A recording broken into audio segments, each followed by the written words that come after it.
तो आप सभी को मेरे YouTube चैनल में स्वागत है। जैसे कि इससे पहले वीडियो में हम लोग प्राचीन भारत के इतिहास में विदेश यात्रियों के विषय में पढ़ चुके हैं। आज हमें पढ़ना है पुरातत्व संबंधी साक्ष्य से मिलने वाली जानकारियाँ।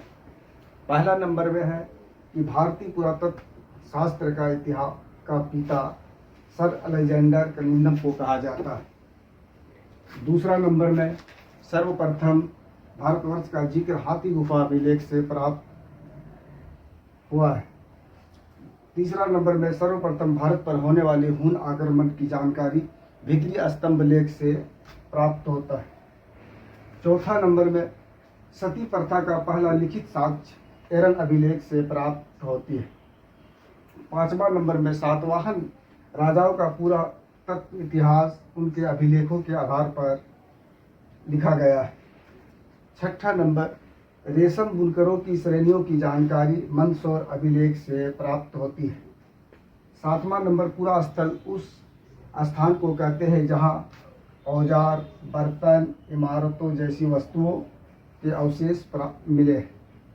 आठवां नंबर में प्राचीनतम सिक्कों को आहत सिक्के कहा जाता है। इसी को साहित्य में कसारपन कहा गया है। अभी हम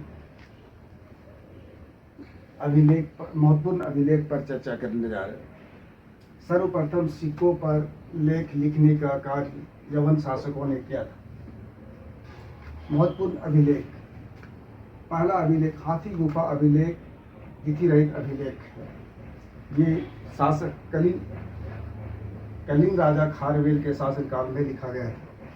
जूनागढ़ गिरनार अभिलेख, ये रुद्रदामन प्रथम के द्वारा लिखा गया। नासिक अभिलेख गौतमी बलश्री के द्वारा। प्रयाग स्तंभ अभिलेख समुद्रगुप्त के द्वारा। ऐहोल अभिलेख पुलकेशिन II के द्वारा।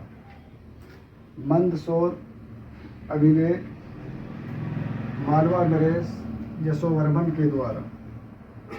ग्वालियर अभिलेख प्रतिहार नरेश भोज के द्वारा। भीतरी एवं जूनागढ़ अभिलेख स्कंदगुप्त के द्वारा। देवपाड़ा अभिलेख बंगाल शासक विजय सेन के द्वारा लिखा है। अभिलेखों का अध्ययन पुरालेख शास्त्र इपिग्राफी कहलाता है। समुद्रगुप्त की बीना बजाती हुई मुद्रा वाले सिक्के से उसके संगीत प्रेमी होने का प्रमाण मिलता है।